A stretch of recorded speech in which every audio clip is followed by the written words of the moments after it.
waritanze kubw'ivyaha vyanje, ntabwo nzongera. Haleluya. Shalom shalom, Yesu ashimwe. Ndabaramukije mwese, wowe kurandaba ndakuramukije.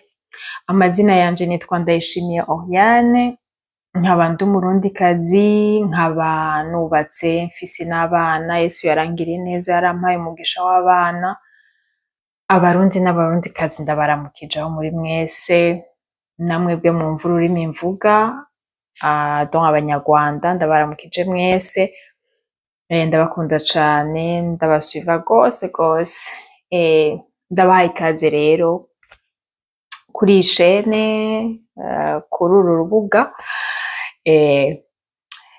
Rero uyu mwanya ni umwanya w'umunezero kuri jewe, kuko n'isaha y'Imana igeze.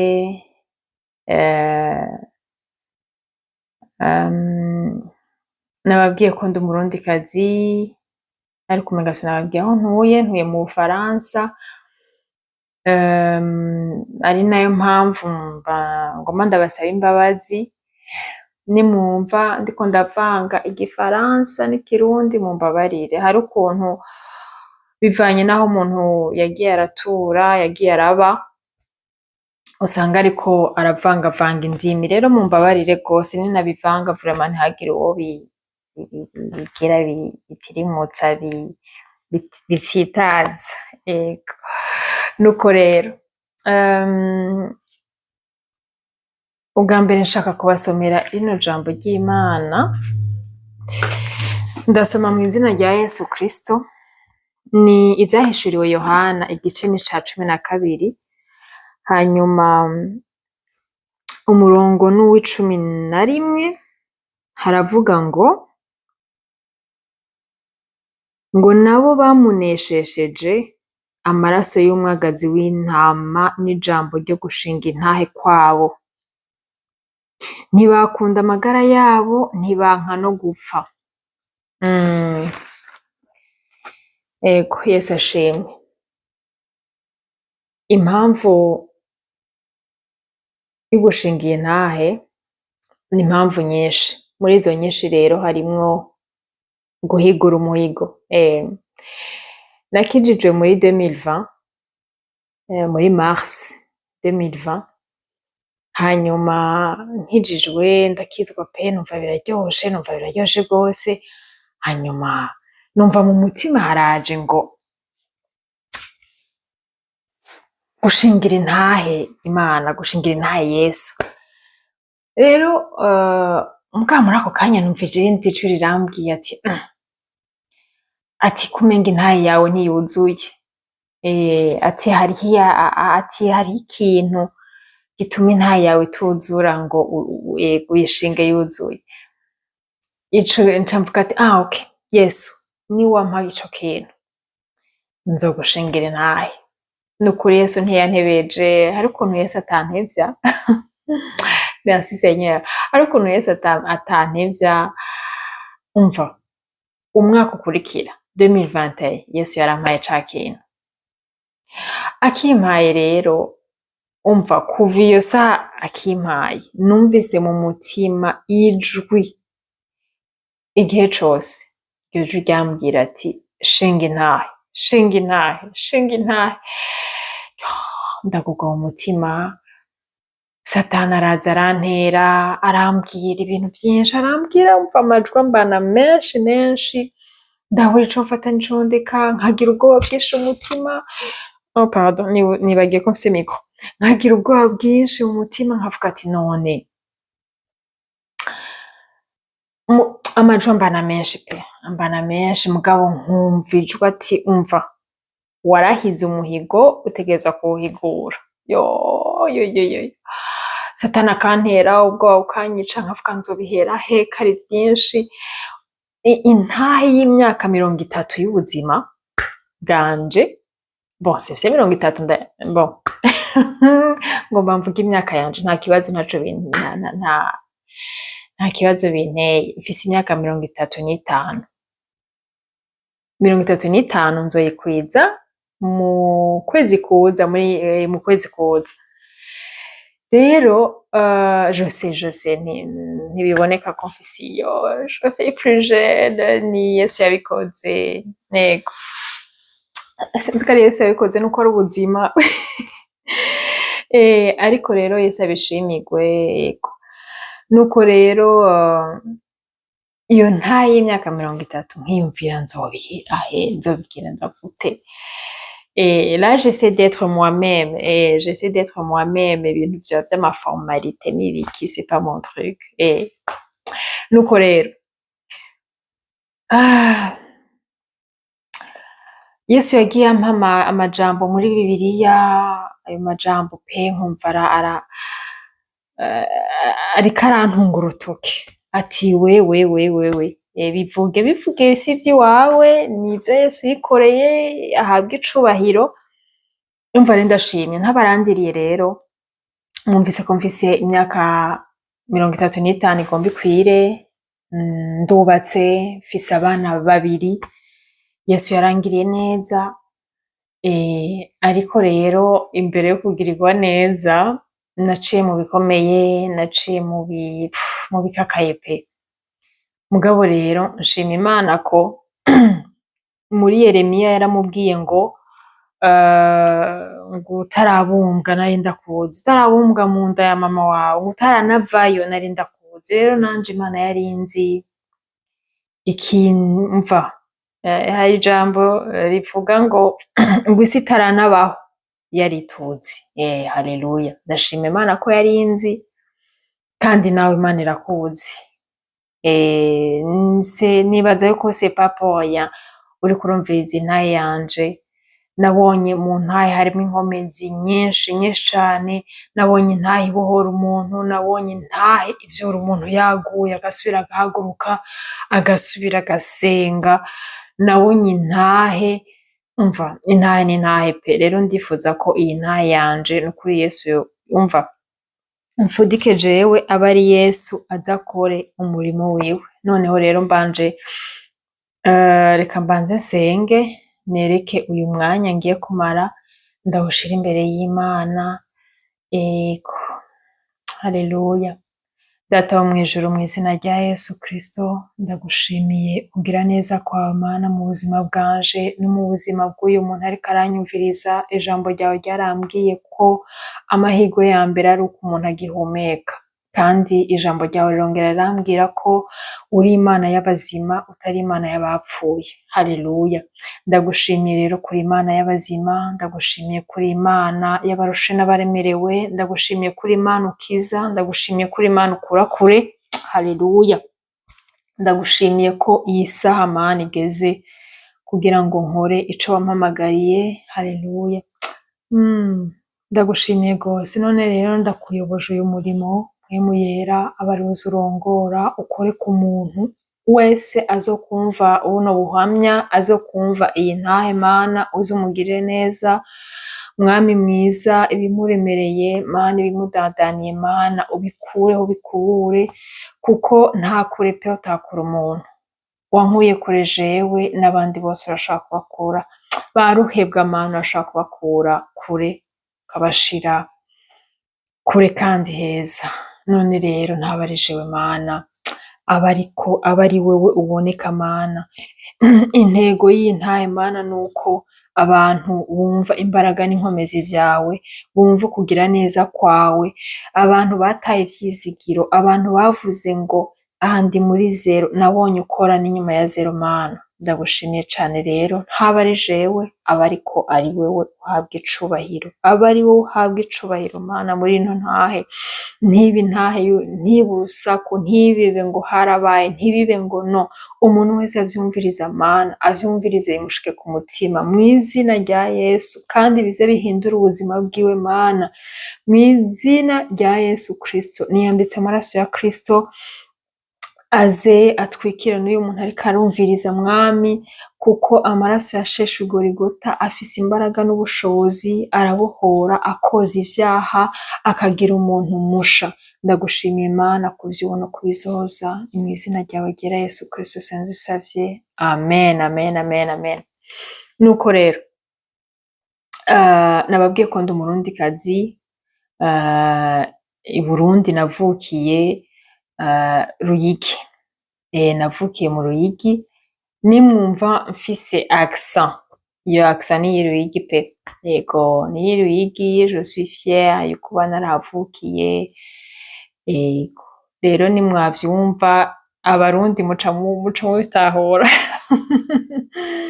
Hariho abanzi bobo bahora bincokoza cane, vyaranse guhera pourtant nahavuye nkiri muto mugabo vyaranse guhera. Rero ahantu wataye Ruzogi n'ahantu hakuru cane, abanyaruyigi bose ndabaramukije, Yesu ashimwe gose. Nuko rero mfise amajambo menshi nateguye ariko sinza kuyasoma yose. Harimo rya jambo rya Yona igihe Imana yamutuma akanka kuvuga, murazi vyamushikiye. Harimwo ni irya sentinelle mu kirundi babivuga gute? Intumwa gute? Ariko rero ni ijambo riri muri Ezekiyeli 33, sentinelle mu kirundi babivuga gute?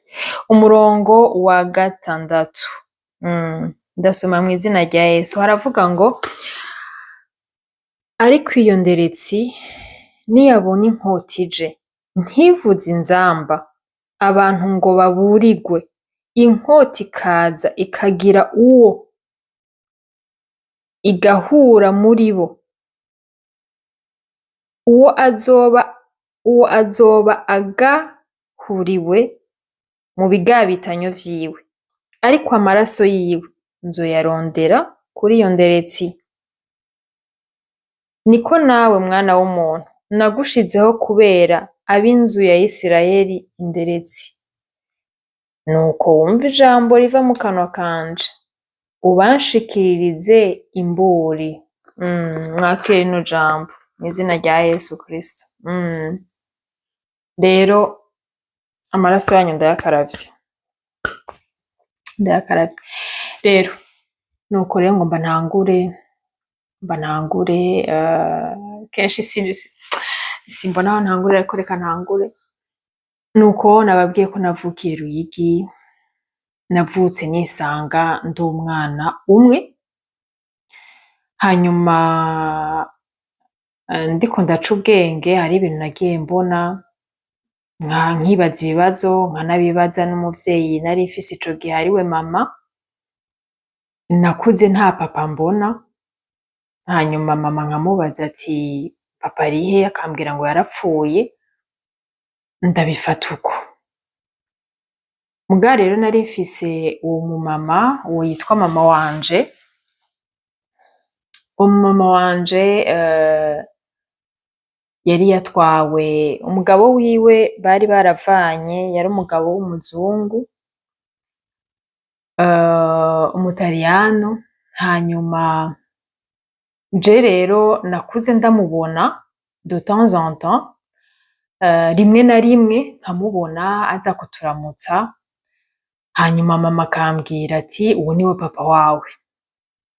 Rero mu mwana muto, umwana afise imyaka 5, 6, ntaza kubona ngo kuko igituma nanemera ko ari papa, yari atandukanye n'abandi bagabo nsanzwe mbona.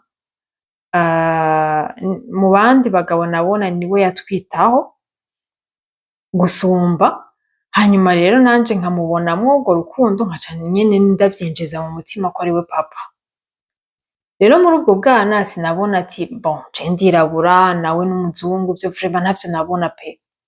Mugabo nsohotse gatonya gukina n'abandi bana nkababwira ati papa yaje, abo bana bakaca bancokoza ngo papa wawe ngo akajujuwe, ngo urirabura, ngo papa n'umuzungu gute, ngo si papa wawe.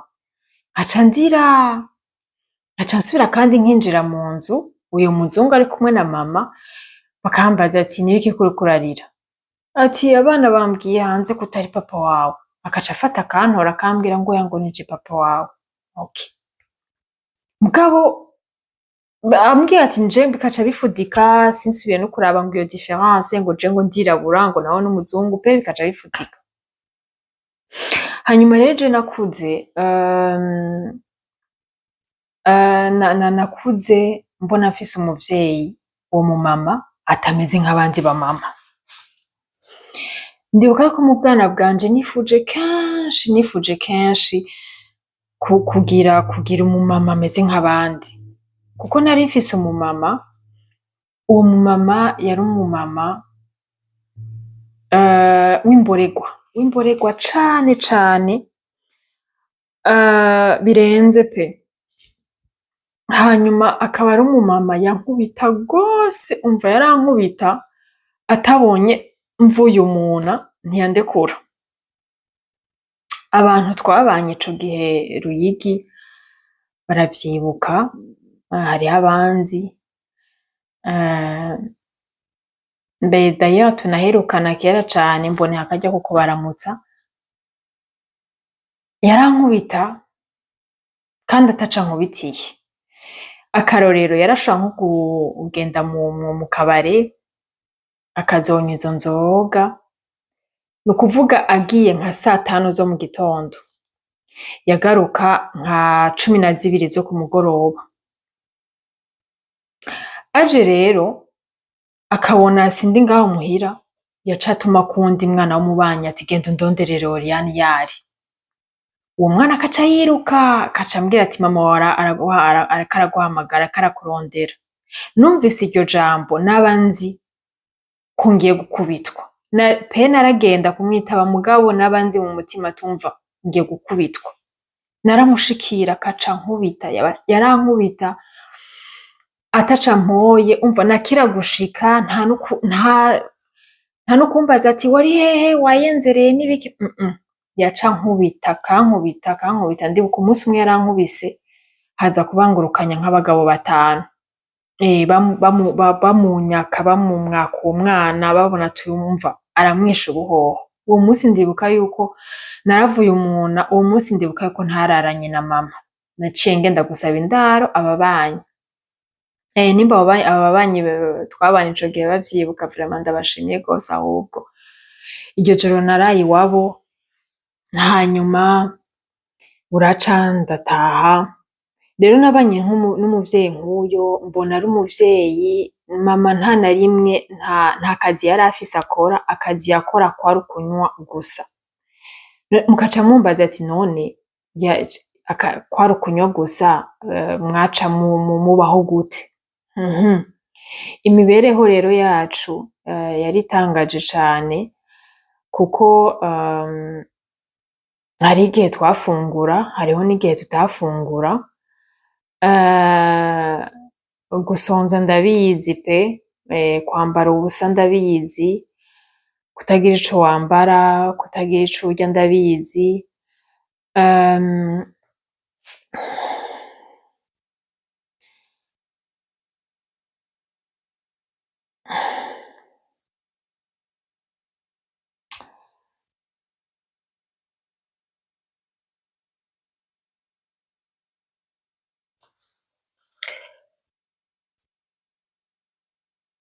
Hariho nk'igihe numvigwa imbabazi n'ababanyi bakambwira ati ngo ufungure, nkagenda gufungura. Hariho igihe batangirira imbabazi ngo bampamagare.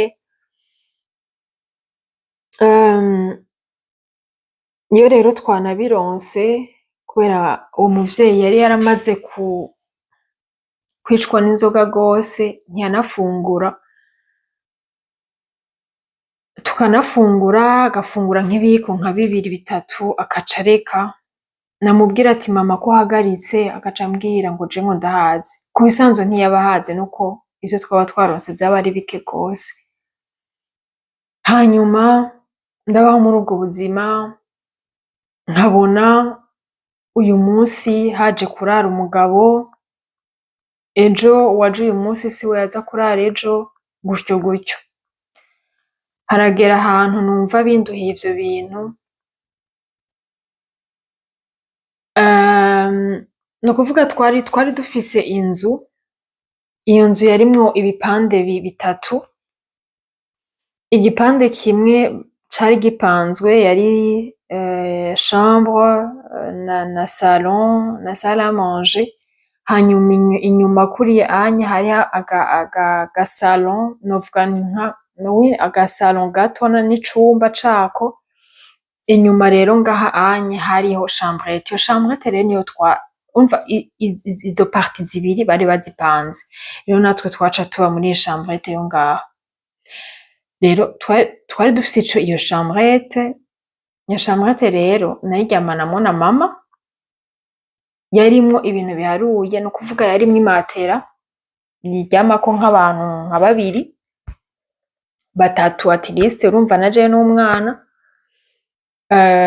Jewe igihe nari umwana nyene ndi mutonya sinatwara ikibanza kinini, donc abantu bakuze babiri baraharyama, harimwo ibintu pe biharuye, twaharyama.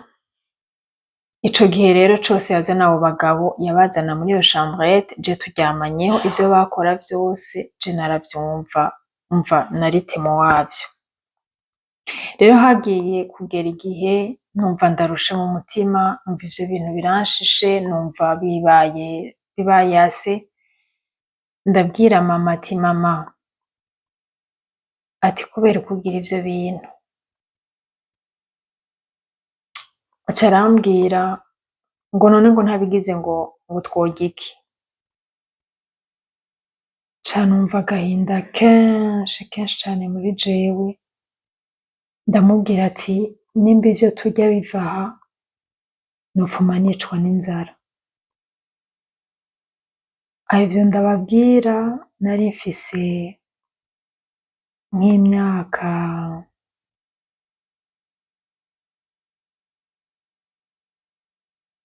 itanu itandatu gushika ku ndwi, kuko je nabanye na mama gushika ku myaka ndwi, mu nyuma twaciye dutandukana. Numva agahinda kenshi mu mutima, ndavuga ati nimba ivyo turya bive muri ivyo bintu, twofuma dupfa. Vy'ukuri narumva ko nopfuma mpfa aho yuko mva mu bintu indya mfungura ziba zivuye muri ubwo busambanyi. Hanyuma rero kubera nakuriye muri ubwo buzima bukakaye gutyo, bubabaje gutyo, naciye nkura cane mu mutwe, nakuze cane mu mutwe. Ni ukuvuga mfise nk'imyaka 10 muri jewe n'abafise nka 15, mfise nka 15 n'abafise nka 25, donc nagiye nkura cane mu mutwe par rapport y'imyaka mfise. Rero mu nyuma ikintu cagiye kuba, mama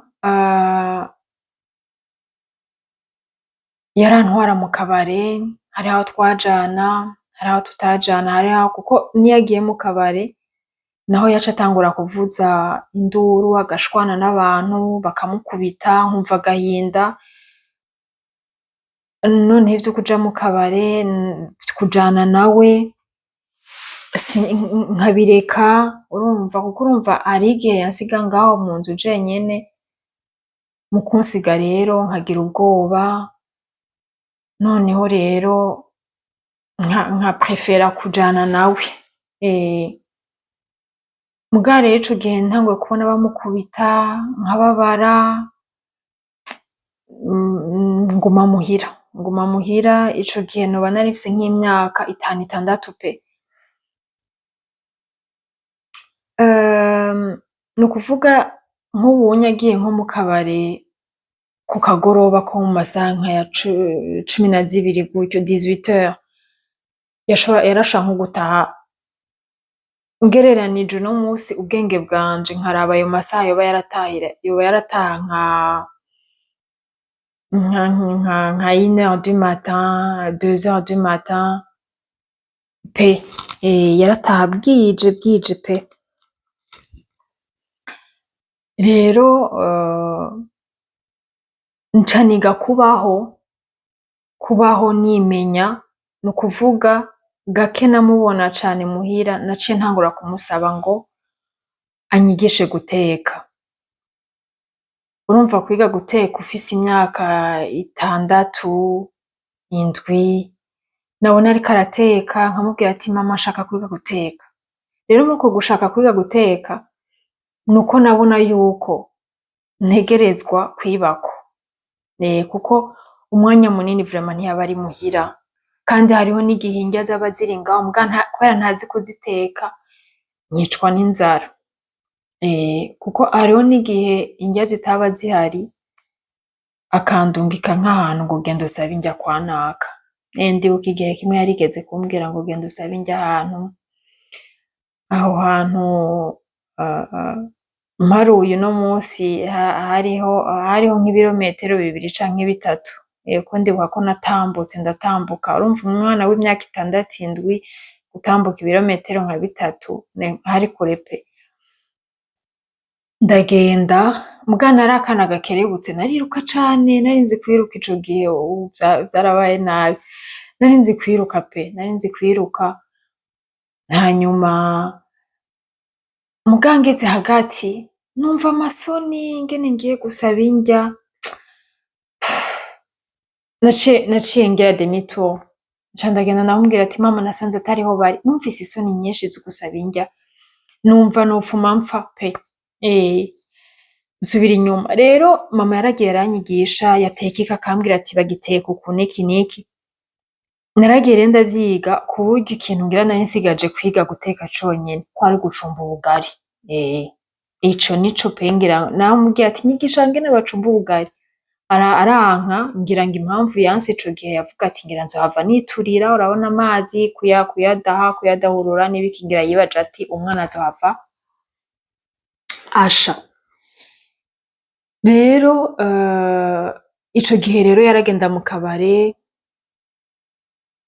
jewe nkimenya nkateka, nkafungura, nkagenda kuryama, nkugara umuryango. Ndibuka yuko umuryango twari dufise wari umuryango w'igiti, twugaza ipata, hariho ipata nka 2 canke 3. Ndibuka yuko nari muto cane, ukuntu naca ndabigenza naca mfata, hari intebe twari dufise, ndibuka ko yari iremye iyo ntebe bagabasha, nkaca mfata nkayikurura nkayegeza imbere y'umuryango, nkaca mfata nkayurirako nkugara izo pata, ndaryama.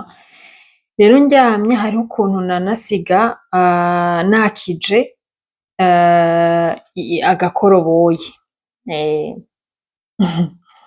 hariho ibintu ndiko ndavuga abantu banzi bavuga ati what, nta kure Imana itogukura, nta na kure itogushikana. Nkaryama. Rero nsubiye inyuma gato yaho onye, ca gihe naherekeza mama mu kabare, hariho nk'igihe yashobora guhahurira n'umuntu w'incuti, uwo muntu w'incuti akaca amubwira ngo mbe naka, ngo uzoturungikira Oriana ngo kuturamutsa ryari. Mama nawe ati uramushaka, ati n'ubu mutware. Wa muntu ati toke, ibaze basha nko mu masaha ya 12 saa moya z'ijoro, wa muntu yataha nko ku birometero nka bingahe, akataha n'ikinga yaborewe, akaca ashira kuri rya kinga ryiwe inyuma, akazokanyaga mu mbeho iraha yo mw'ijoro, agakanyaga gushika iwe. Nkasanga n'ahantu umva mu Kirundi ca kindi c'indani, umva ca kindi carushe, nkashikayo nkaraba, nkumva ibintu ndimwo sinatahura ivyo ndimwo n'ukuri, sinatahura ubwo buzima, ivyo bintu biriko birambako sinabitahura. Nkamara nk'imisi ngahe, nk'indwi, mama hakuna habari, umva nyene asa nk'uwantaye. wa muntu hakazogera akansubiza kwa mama nkataha nkasanga nyene mama ni kwa kundi nyene nta cahindutse. Mugabo rero mama w'umuntu ni mama w'umuntu, nabonye uko aba ari kose aguma ari mama pe. Uko yaba ari kose nararyoherwa gusubira kandi kumubona, tugasubira kandi tukajana muri ka kabare, yasubira agahura n'uwundi ngo mbe naka ngo uzotuzanira Oriane ryari, umva ati n'ubu ati mutware. Urumva mu yandi majambo nta muvyeyi pe nari mfise, sinzi ivyo nari nzi ivyo arivyo, mugabo yashatse kubwira umuntu ngaha, hariho umuntu ashobora kuba ku muntu atari nyina, akavuga ngo uyu muntu ariko angirira ibi ngo kubera atari mama. Arashobora kuba ari na mama wawe yakuvyaye, akagukorera ibintu vy'agahebuza vy'agatangaza. Rero ntambutse aho, hari haho rero umunsi umwe mama yarigeze kuborerwa, kubera nuko kuntu yananywa inzoga nyinshi atanafungura. Umunsi umwe rero araborerwa, je ico gihe siho narindi. Ico gihe rero umva vyari vyarabaye ndanse, nagiye kuba kuri mama wacu. Mama wacu yitwa Pasikazi, nawe yaritavye Imana. Aho rero kwa Pasikazi naragenda kuryamayo, naragenda kubayo, nkabayo umwanya munini, ahandi nkataha, mugabo ikindi gihe rero nkagenda. Rero kwa Pasikazi naho nahagiriye ubundi buzima pe bwanteye ibikomere pe. Bwanteye ibikomere vya bindi.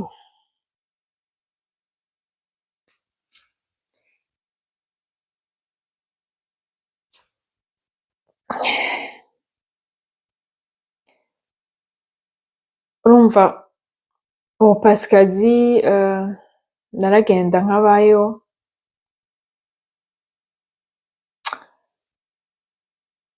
nawe akankubita. Novuga ati yakubita aho mama yari yarasigaje, yarankubita ataco ampoye, n'ishavu n'inzigo nyinshi birenze kamere y'umuntu. Hanyuma wewe yari afise umugisha w'uburyo, ntibabura ivyo barya, yari afise n'umugisha wo gutunga abakozi, yari afise abakozi. Akabwira abakozi ngo uwo Pasikazi twabana hafi cane. Kwa Pasikazi hari nko ngaha iwacu, hari nko ngaha, hari hafi pe, hari hafi. Uhatambutse n'amaguru nta n'iminota 5 wamara utambuka. Yarabwira abakozi rero ati, kuko yari afise umwana tungana, umwana w'umukobwa tungana, turutana amezi 3 gusa y'amavuko. Akabwira abakozi ati, mutetse amata ntimuze mwigere muhako Oriane, ati muze mumpere umwana wanje, ati Oriane ntimuze mwigere mumuha. Uwo mwana turangana, kanywa amata mbona nta kibazo na kimwe. Nukuvuga ingorane nari ndazimenyereye, kuba mu nzara nari ndabimenyereye, mugana bibamwo ntavyo mbona. Iyo rero ubibona birababaza cane, kubibona ntubishikire birababaza. Hanyuma ukibaza ati ni umuntu w'inshuti ya hafi, yari kugira ico amariye, mugabo wapi. Uwo Pasikazi rero narashobora nko kuryama mw'ijoro, turyamana n'uwo mwana wiwe, hanyuma ukaza ubona harya hagati mw'ijoro. Uno musi nkuze ngereranije amasaha, yaraza nka 3h du matin canke 2h du matin, nka 8 9 z'ijoro, harya imbeho ikaze bien. Akacaza afise itoroshi, ana za toroshi za argente, akacaza akayimurika mu maso gutya. Ndi mu biti ndasinziriye, nkaza mbona umuco mwinshi nkakanura, akayigumiza gutya. Aca ambwira ngo vyuka, kaca mvyuka. gusohoka hanze, gusohoka hanze. Nkaca nsohoka, akaca yugara umuryango, nkaca ndara ico gice c'ijoro ryose hanze, n'imbeho nyinshi nyinshi cane, nkarara hanze, n'ukurira sinarira, hari harageze n'amarira arakama, bugaca bakugurura nkinjira, hanyuma nkitegura nkagenda kw'ishuri. Ico gihe rero niga mu mwaka wa mbere, numva nari mfise imyaka indwi kuko i Burundi twatangura ico gihe ku myaka indwi, nibaza ko ariko n'ubu bikimeze ntavyo nzi. Mu wa mbere kubera ko jewe ivya gardienne ntavyo nize, mumbabarire abantu bize za maternelle, mumbabarire. Nuko rero mbaho muri ubwo buzima, Pasikaziya angiriye ubuntu akampa ivyo ndya, atangiriye ubuntu ntabimpe, angiriye ubuntu akemera ko ndyama bugaca, atabungiriye ntibuce nkaryama hanze. Rero ico gihe mama yaragize harageze umusi aborerwa cane cane gose, amara imisi 4 aryamye mu nzu adasohoka. Rero abantu bari bamumenyereye barabona mouvement ziwe ati yasohotse, ico gihe rero babona 4 jours ntibamubona, baca bavuga ati naka ubwo ntiyapfiriye mu nzu, kuko urumva vraiment nta muntu n'umwe ataramuzi mu babanyi bari bamuzi cane, donc bavuga ati naka ubwo ntiyapfiriye mu nzu. Barahamagarana nyene uko ari ababanyi, baca barabomora umuryango. Bawubomoye basanga nyene asa n'umuntu yarabiye mu nzu nyene, nta pe yararavye nimba yagize koma, ntumbaze ivyabaye, mugabo basanze ari hatariho. Ayo makuru ndayamenya kuko ndibuka ko batabaje, baraza barabwira uwo mutante yitwa Pasikaziya, aza ariruka nanje nza ndiruka mu bandi, nyene nsanga abantu baje benshi, baravuga ati naka tubaza ko yapfuye, tumaze imisi 4 tutamubona, ati si ibintu bisanzwe.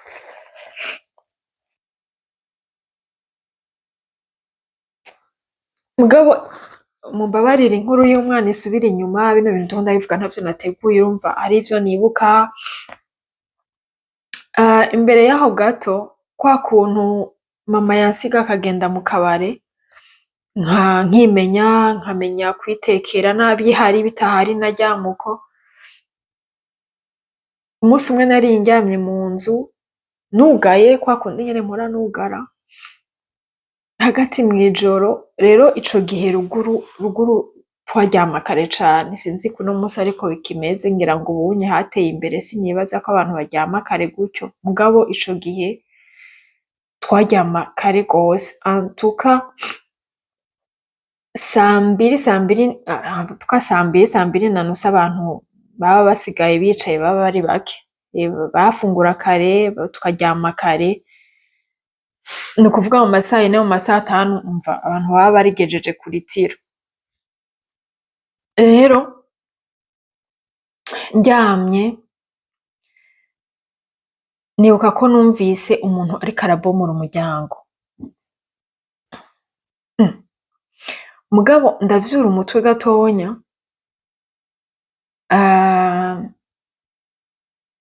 mvyuye umutwe gato, sinzi akenge karambwira ati uyo si mama. Mugabo nca nsubira ngwa mw'itiro, itiro ridasanzwe, itiro umenga banteye anesthésie générale. Abantu bamaze guterwa anesthésie générale muca mubitahura.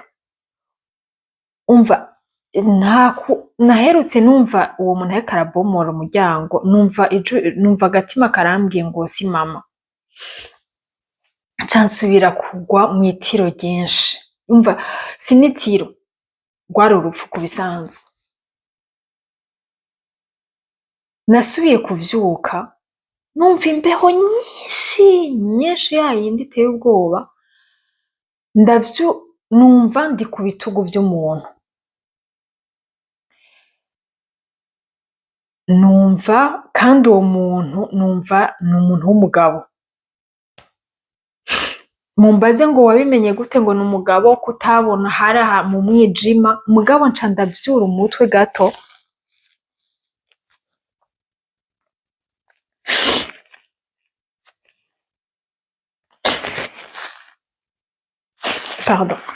nca ndavyura umutwe gato, ndavye mbona ni hepfo gatonya y'ababanyi bacu, bari bafise ibitoke vyinshi.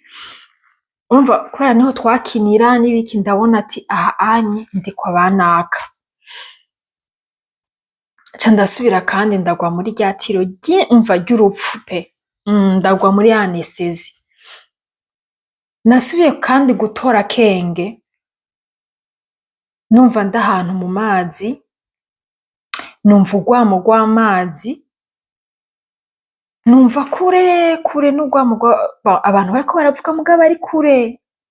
Aho hantu nari ndahazi ko niho twakinira, twaragenda kuhakinira, yari umwonga, abantu baba mu Ruyigi murahazi, uri ngaho mu Gasanda umanuka umaja nk'uja mu Musenga, hari ahantu hari umwonga, nibaza n'ubu kugihari, narabajije umwonga uracahari.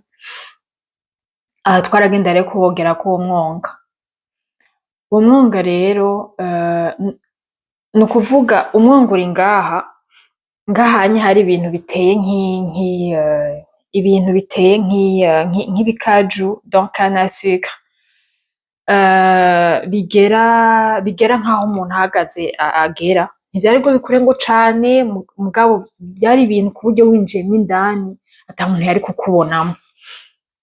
Wa mugabo rero yantwara yari yanryamitse aho hagati muri ivyo bintu zenya, muri iryo shamba rya gutyo. Numva narasubiye kandi ndavyuka mbona ikintu kiri hejuru yanje. En fait ndaréalisa, j'ai eu juste le temps, naronse akanya gusa kukubona aho ndi, kukumva urwo rwamo rw'ayo mazi, kukumva hariho inzu iri kure, yari hariya gatonya, ndumva ko aho hantu ndi ku mwonga. Nca nsubira ndagwa muri rya tiro ry'urupfu. Nagiye gusubira kuvyuka, gukanguka nyene, angarukanye muhira rero, yangarukanye muhira gato. Muhira iwacu twari dufise inzu gutya, tukaba dufise n'akabuga gatonya, donc akabuga gato gutya, tukaba dufise n'ibitoke vyinshi.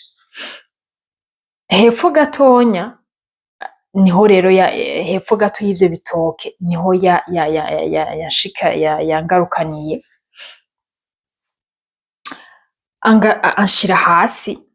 Akinshira hasi niho ubwenge bwaciye bugaruka bwose, aca arambwira ngo iwanyu ni hariya, ngo genda. Muri uwo mwanya numva ndatose kuva ku mutwe gushika ku birenge, numva ndatose umubiri wose. Nari nambaye akajipo k'igitenge gatukura, n'ibara ndavyibuka. Yari yagatabuye agashikana mu nda, mugabo ntiyagatabura kwa kundi utabura ugashikana mu nda kugira ngo genre ceinture ahafashe ku nda ntihakata. Sorry. Nca ndatambuka, vy'ukuri ingene numva meze muri uwo mwanya, numva ndi ikintu kinini gipima nk'ibiro nk'ijana. Numva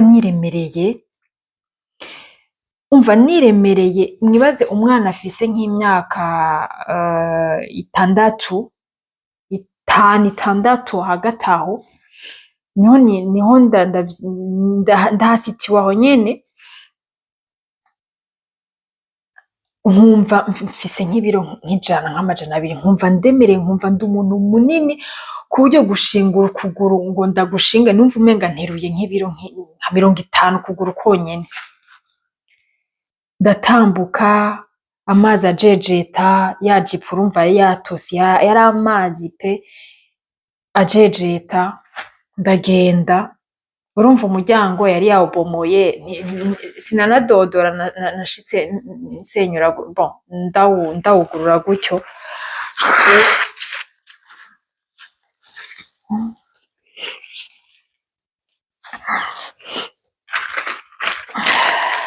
Pardon.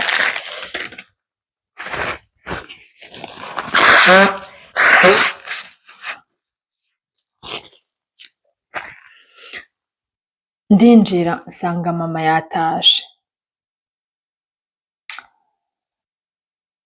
nsanga yaborewe umva nkuko vyama.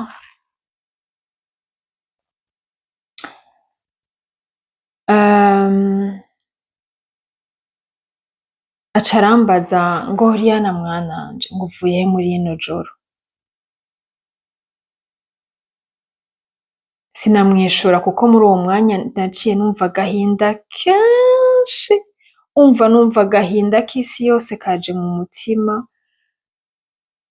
numva mu mutima nta muvyeyi mfise, numva ntaco mfise, umva ego pe. Mbabazwa nuko ata muvyeyi mfise anyitayeho, mbabazwa yuko ibintu bihejeje kunshikira ari kosa ryiwe kuko atanyitayeho, ndababara pe. Sinamwishura, aca aguma ambwira ngo Oriana mwananje, ngo uvuye aya masaha? Kubera nari nzi yuko ingene ameze, navuga ati nintamwishura aca ankubita. Nca ndamubwira, umva n'akantu ntivyakunda ko nugurura. Ndiforsa ndamubwira ati nzokubwira ejo, ndarushe. Nahise ngwa kuri ya matera,